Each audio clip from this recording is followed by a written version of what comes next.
Hello mga manay! Welcome sa aking kusina. Tara, ngayong araw samahan niyo ako dahil meron na naman tayong panibagong pasta recipe na gusto kong i-share sa inyo. Dahil ito ay isa sa request ng aking customer at talaga namang siya ang nag-request nito kaya naman kakaibang pasta recipe ang matututunan ninyo. So dito kailangan lang natin is 410 grams ng spaghetti pasta at hinati ko siya ng ganito. So para mas madaling haluin at the same time hindi ka na mahirapan pag kumakain na magpuputol-putol ka pa ng pasta. So ang gagawin natin dito, nakapagpakulo na ako ng ating tubig, then naglagay ako ng ating butter, gamit ko ay Bob. Tapos naglagay ako ng konting asin para naman kahit papaano nagkakamera ng konting lasa alat yung ating pasta. Then lulutuin natin to base dun sa instruction ng ating pasta na nabili. So, hayaan lang natin yan. Then, pagkalipas lang ng ilang minuto, wag natin i-overcook para naman hindi siya labsa or yung parang latana. Kailangan nandun pa rin yung al dente na kailangan natin. At para may iwasan na maluto siya ng tuluyan mula sa init, hugasan po natin to sa running water. Then, saka natin ilagay sa ating strainer at iset aside muna natin. So, ibibida ko sa inyo tong aking non-stick pan. O yan sa mga naghahanap at nagtatanong. Ito 145 pesos lang to mga manay. Ginagamit ko to dito. Napakasulit neto. Isipin mo 32 cm na to, napakalaki. Pwede ka na makapagluto rito ng 1 kilo mahigit na menudo. So, dito tayo magluluto ng ating pasta sauce. So, bali dito, gagamit tayo ng ating butter oil blend ng Bakersfield. Siyempre, gamit na gamit ko yan. Naglagay lang ako ng mga 2½ tablespoon. Then, saka tayo mag-saute ng ating bawang.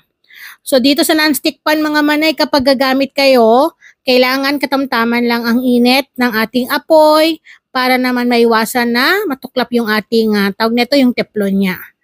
So, nasa paggamit lang po talaga para tumagal. Then, the next yung ating red onion, white onion, pwedeng-pwede nyong gamitin. So, isutay lang natin to hanggang sa mag-translucent or yung mag-transparent at lumabas yung aroma ng ating ginigisa. So, madaling-madali lang to. Kaya naman kapag okay na, pwede na tayong maglagay ng 200 grams ng ground beef. Tapos, meron tayong 1 teaspoon ng black pepper. So, pwede kayo maglagay ng mga pampalasa na nais ninyo. Alam nyo mga manay, konting kwento lang. Itong niluluto ko na to ay base dun sa gusto ng customer na gusto daw niya is carbonara, spaghetti, then lasagna. O, diba? Sige. De, pagsamahin natin. Naglilihi yata itong customer ko na to. Then, pagkatapos natin tong magisa ng maigi yung ating beef, so, mix lang natin yan ng maigi para naman maluto ng tuluyan at hindi siya yung tawag dito yung masunog at hindi maganda yung pagkakaluto. Naglagay ako ng 1 tablespoon ng oyster sauce. Pwede rin kayong mag-add ng liquid seasoning or kung ano yung mga pampalasa na gusto ninyo. So, mix lang natin yan ng maigi. Then, hayaan muna natin to ng ilang minuto. Then, makalipas ang ilang minuto, maglalagay na tayo dito ng mushroom, sliced mushroom. Then, ilalagay na rin natin yung hot dogs nating na slice. So, matipid lang yung recipe na to mga manay. Good for 8 person na. So, gisa-gisa lang natin yan in a medium heat. Tapos, dito maglalagay na tayo ng ating spaghetti sauce. So, Italian sauce yung aking gamit dito dahil ayaw ng customer natin ng matamis. Then, nag-add ako ng ketchup na 1/4 cup kasi gusto daw niya ng may palo ng asim. O, diba? So, dito sa mga ganap na ganito, hindi maiwasan na meron tayong mga customer na nagre-request at dapat naka-ready tayo na gawin yung mga gusto nila.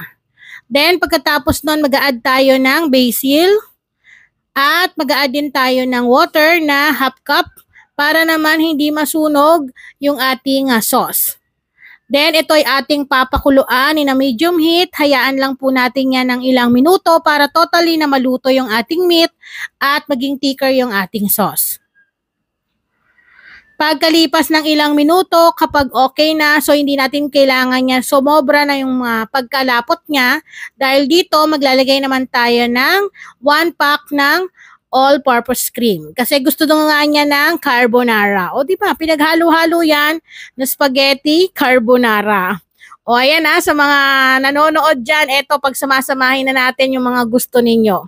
Then dahil okay na yon, magbabawas tayo dito ng 3 takal. Takal talaga. Then saka natin ilagay yung ating 410 grams na cooked pasta spaghetti. Then mix lang natin. Kaya naman malabnaw yung ating sauce dahil nga ito ay ating ibibake dahil gusto nga niya ng lasagna. O di ba? Lahat ng request niya ibigay natin dahil minsan lang mag-request kaya itodo na. Mix well lang natin to, then gagamit tayo dito ng aluminum foil tray o loop tray. Ayan. So, ang sukat nito is nasa 7x3 ang size. So, maglalagay lang tayo ng katamtaman lang na ating pasta. So, ang kada isang loop tray mga manay ay good for 2 person na. Ganyan lang. Kaya tayo nagtira ng ating sauce dahil ilalagay natin yan mamaya sa ibabaw. So, para sa ating pang-apat, ayan o. So, sa ating recipe, 8 person na po yung kayang makakain nito. Then, dito natin ilagay yung ating sauce kanina na tinanggal or yung ating binawas kanina. So, ganyan-ganyan lang yung atake natin. Huwag na natin masyadong artihan. Basta nasa inyo kung ano yung gusto nyong design. Add mozzarella cheese or melt cheese ay pwedeng-pwede naman. Dahil gusto nga niya ng binibake din daw, lasagna. So, eto na. So, pagkatapos nating maglagay niyan, preheat the oven. At dapat yung init niya ay nasa 190 Celsius ang init. Ibibake natin ng 25 minutes. Nag-add ako dito ng basil sa ibabaw.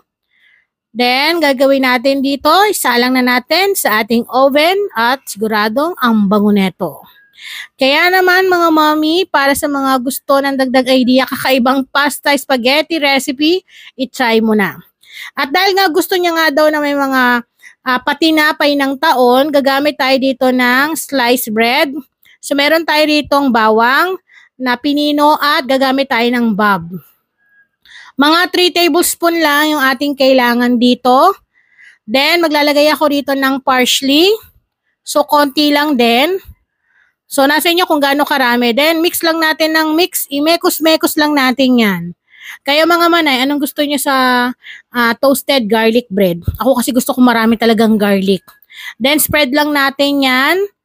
Yung sakto lang. Pero kung gusto niyo maraming garlic, go. Walang pipigil sa inyo. So, ang gagawin natin dito ay i-bake din natin to dahil gusto nga daw niya ng may garlic bread. O, di ba? May pagkasosyal talaga ang gusto niya. So, siya talaga lahat ng mga nag-request nito. Kaya naman sumusunod lang tayo.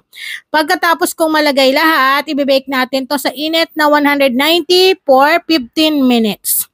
Then, eto na, after 15 minutes, okay na tong ating garlic toasted bread.